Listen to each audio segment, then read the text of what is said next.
Hi, I'm Tom. And I'm Jackie. Welcome to the Self-Sufficient Mercantile. Nothing fancy. Just keeping it simple.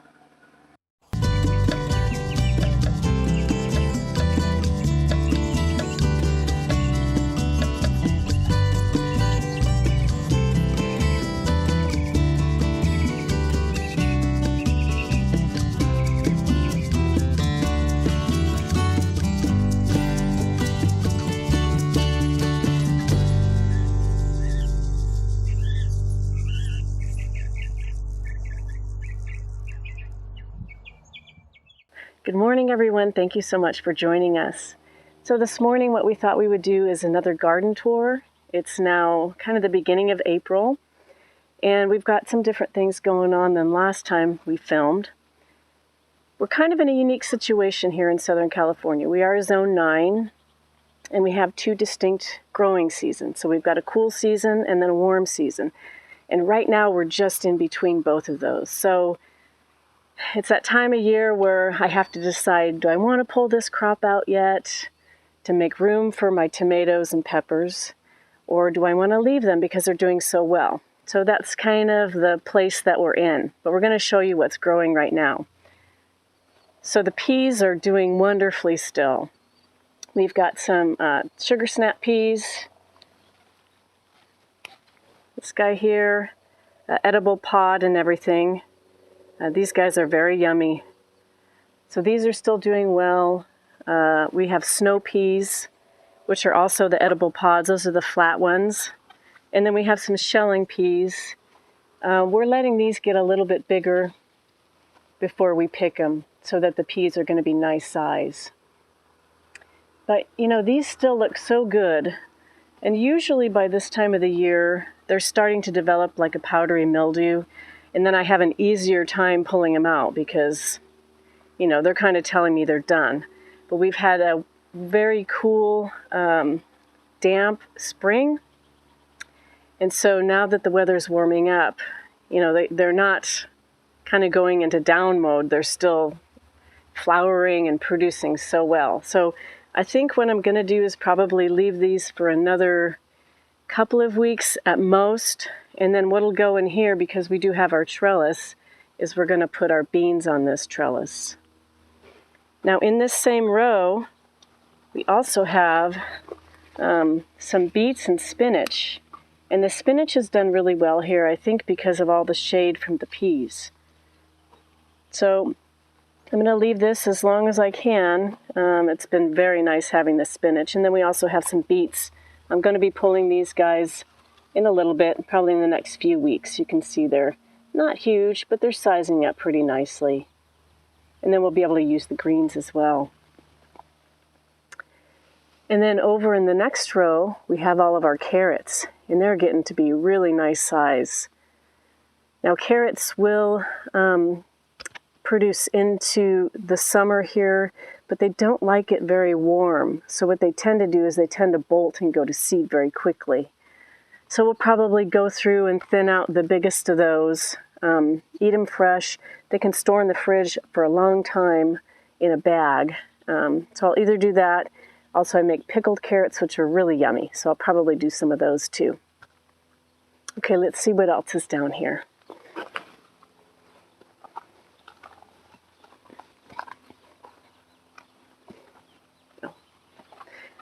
This here is our apricot, and you can see it is kind of done blooming. It's now leafing out, but there's bunches of little baby apricots on this. So that's exciting. And this tree has been in the ground for quite a while. I haven't been the best at pruning it back. I kind of let it grow out wild, and it's pretty huge. So I think after this season, I will go through and prune out a lot of the middle and kind of thin it out and take it back. So this row here, this is on my list of to-do things, maybe today or in the next couple days. These are cool season crops. So the broccolis have all started going to seed. And then the lettuces, I'm going to be cutting these and pulling these out. We'll be using them for salads this week. I hate to do it because they look so nice, but they're ready to go. And with our warm weather, they will start bolting and going to seed pretty quick. But the broccolis have been so nice for the bees, so we've kind of left them.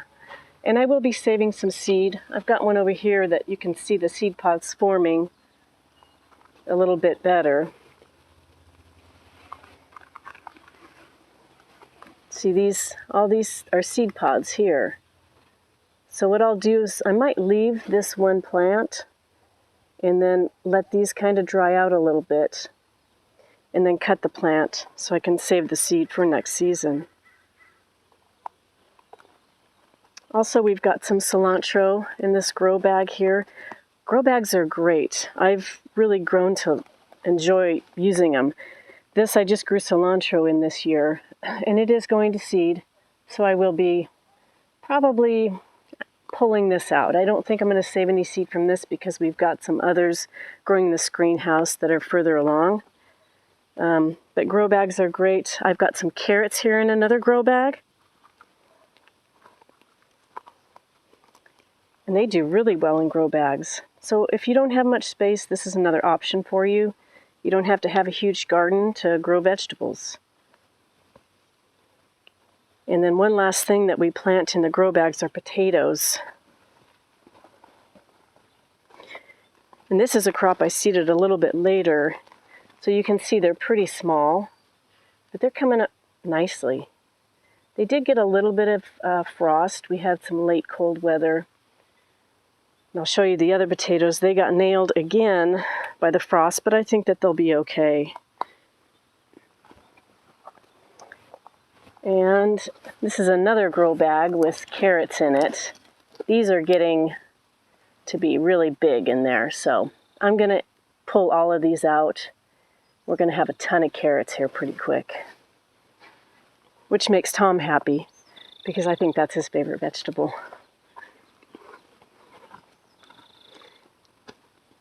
Okay, so in this row, this is the one that we prepped for tomatoes a while back in another video. I'm getting ready to put some tomatoes in the ground here, so hopefully I'll get to this today. I'm hoping.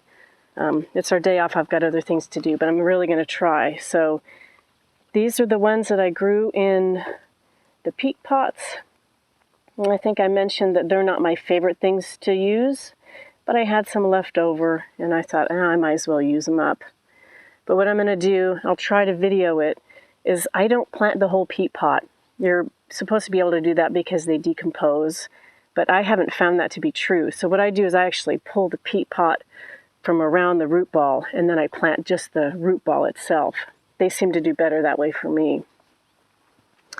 And then in this row, these are some of the poor potatoes that got that late frost. But they'll pop out of it. They've just had a hard time because this spring has been very cold, unusually cold. We're running about 3 weeks behind what our normal schedule would be.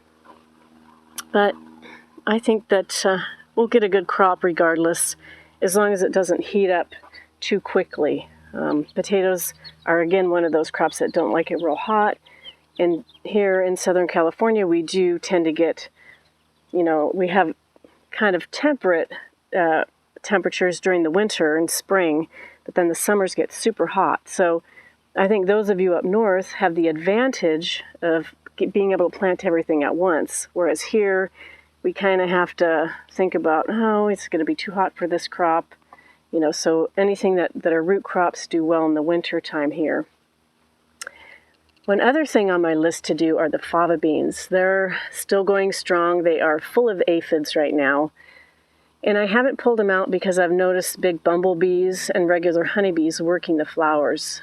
We've got so many other things blooming right now, though, so it's time to pull them out. And I will be pulling any beans off. Like you can see this guy here. So any that are left, here's another one here. I'm going to be pulling these guys off, and we'll be eating them. And I don't know if you can see this. This is just covered with aphids. I'm not going to do anything about it because I'm going to yank them out, so they're not going to be a problem for me. Okay, what else? In the next row, we have some onions.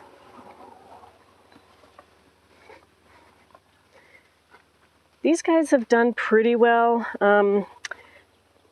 I don't think I put them in a great location this year, though, because the fava beans got so huge, they got a little bit shaded out.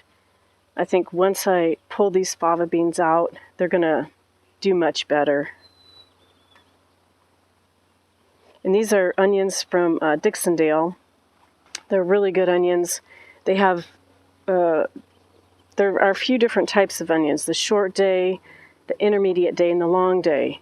So down here we have a short day onion because our days aren't as long as some of you up north have really long days.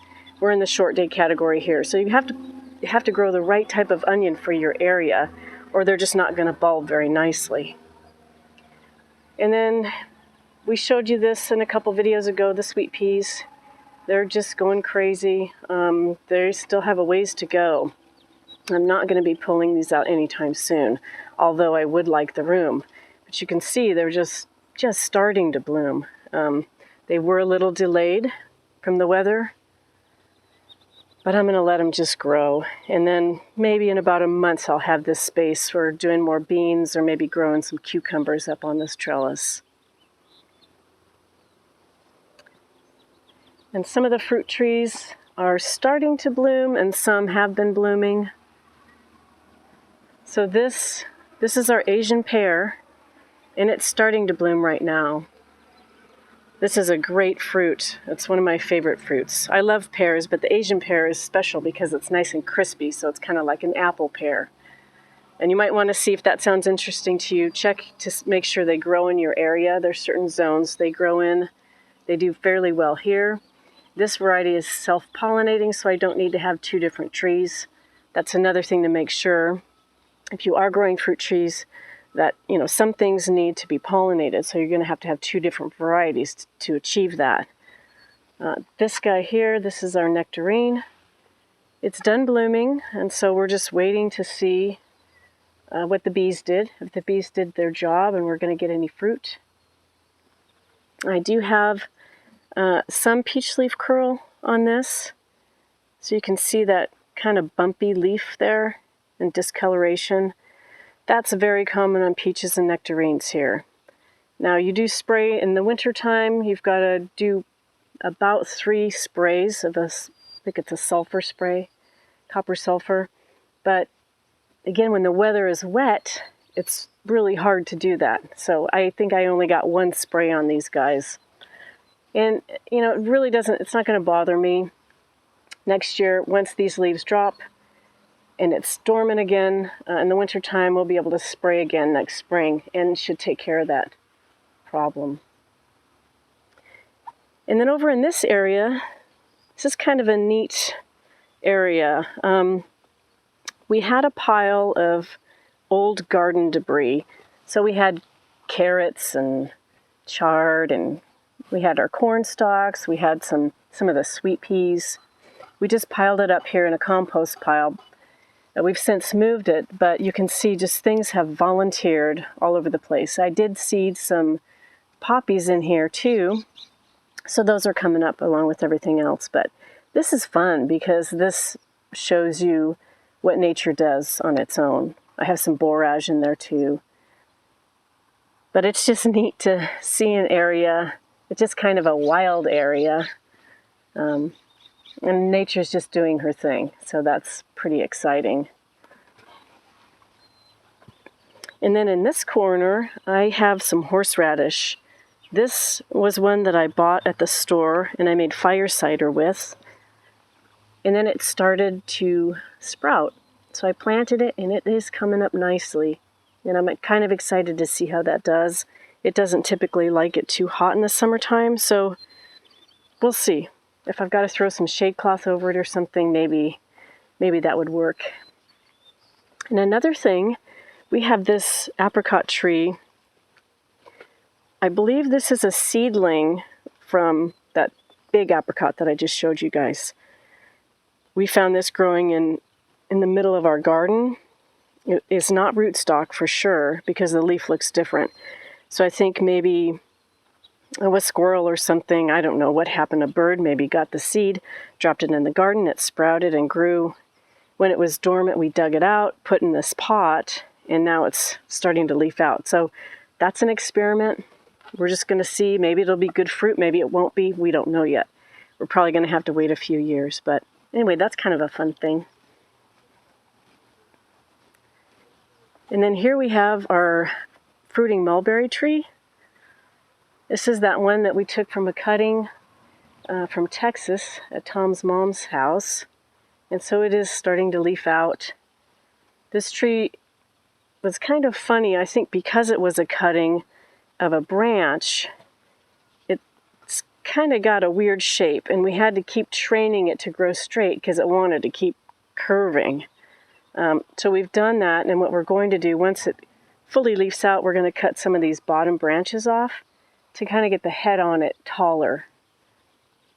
But hopefully that'll provide some nice shade and homes for birds. It's just a really beautiful tree. And it does get the fruit on it. These are smaller mulberries, so they're not the big long ones, but they're still edible. They're delicious. And then in this bed, this is our hardneck garlic. I think I talked to you guys before about this. Here, we don't have very good luck with hardnecks because we don't have that cold winter like some of you northerners do. So what I did with these is I bought some seed, garlic from a company, planted it last year, and then it came up. I saved some, and what I did this winter is I put it in the fridge, and I did that for, I think, about 8 weeks. I was trying to replicate what winter would be doing. So after that point, I planted it out. It's coming up really nicely. I'm curious to see if the heads will get nice and big. That's one thing I love about the hardneck garlic, is the heads are really big, the cloves are large, they're easy to peel, plus you get the garlic scapes on them, which are fun too. And last year I made some pickled garlic scapes, which are delicious. So I'm hoping that this will do well. We do have in another part of our garden, we've got some soft neck garlic growing. Those will do well in California. And but the cloves are harder to peel. The heads don't get as large, but we love garlic, so we try to grow a ton of it. And then outside of the garden, we've got some mustard that has kind of volunteered, that red leaf mustard. And then there's another bigger head there of another type. I'm not sure what the variety is. What we're trying to do on this hillside is just get things to grow naturally. So we've got some California poppies, we have some sweet alyssum, we have some horehound, which we'll be using in herbal remedies. Planted some artichokes up there. There are some carrots that have reseeded themselves. And then this is the same area that the tithonia, we threw the tithonia seeds, they're coming up. So we're just trying to get it to be kind of a naturalized area that'll just reseed, and we're not going to have to take a lot of care of it. So we'll see how that goes. This is a drier area of our bank, so we're not sure what it's going to end up looking like, but we'll see. And then one other thing we wanted to show you is this weekend we got a truckload of some local compost. There is a dairy, I think it's the only dairy left in our area. It's still a working dairy, and they have they have a lot of soil amendments. They have a compost that's OMRI listed. So we went and got a truckload of it, and we're going to be amending some of our rows with this. It looks really good. I want to show you what it looks like here. Jesse, good boy. So this is it. It is just so dark. I mean, just really nice looking stuff. So we're excited to see how this does, how our crops do with this. But it's always nice to get local things. We do, in the past, we've gotten bagged compost, but it's nice to get bulk, because then I'm not concerned about, I don't want to use too much, and try to save money. If you can find an area or a place in your area that sells it bulk, that's the way to go. So I think we'll show you a couple of other things here, other fruit trees that are blooming. So this is a plum tree. It is just still full of blooms. I'm curious to see actually how many plums we get off of it. The bees have been working it. You know, we're going to get a little bit more rain here this week. Hopefully it won't knock too many more off. But we did lose one of our plum trees several years ago, so we're hoping this replaces it because we love fresh plums. So this is doing really well. And then another really exciting thing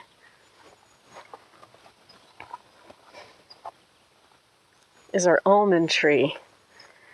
So I don't know how many of you guys are in areas that can grow almonds, but this is really exciting for us. This one is a self-pollinating variety. It's called All-in-One. And it's, you don't, because typically with almonds you do need other varieties for cross-pollination, but this one does it all on its own. It is just loaded with almonds. So we're hoping to be able to keep the birds and the squirrels off of this. This isn't in our garden area that's protected, so we're going to have to keep an eye on it. But that's exciting. You know, the nice thing about gardening is it's relaxing. You know, it's a way to de-stress. I try to get up into the garden every morning before work. Now, I hope you guys have an area that you can do that in, because I think it's really important, you know, in the lifestyles that we live. It's so busy and stressful for so many of us. And gardening just is that de-stressor. So anyway, I think that about wraps it up for today. Thank you for joining us. I want to thank all of our subscribers. If you haven't subscribed yet, we just ask that you consider doing so if you want to see more gardening videos. If you have any questions or comments, we would love to hear from you. Just post them down below. Also, I wanted to mention we have an Instagram page. If you guys haven't seen that yet, we'll put a link down below. I do tend to post more pictures on there on a weekly basis. So anyway, thank you again for joining us, and happy gardening.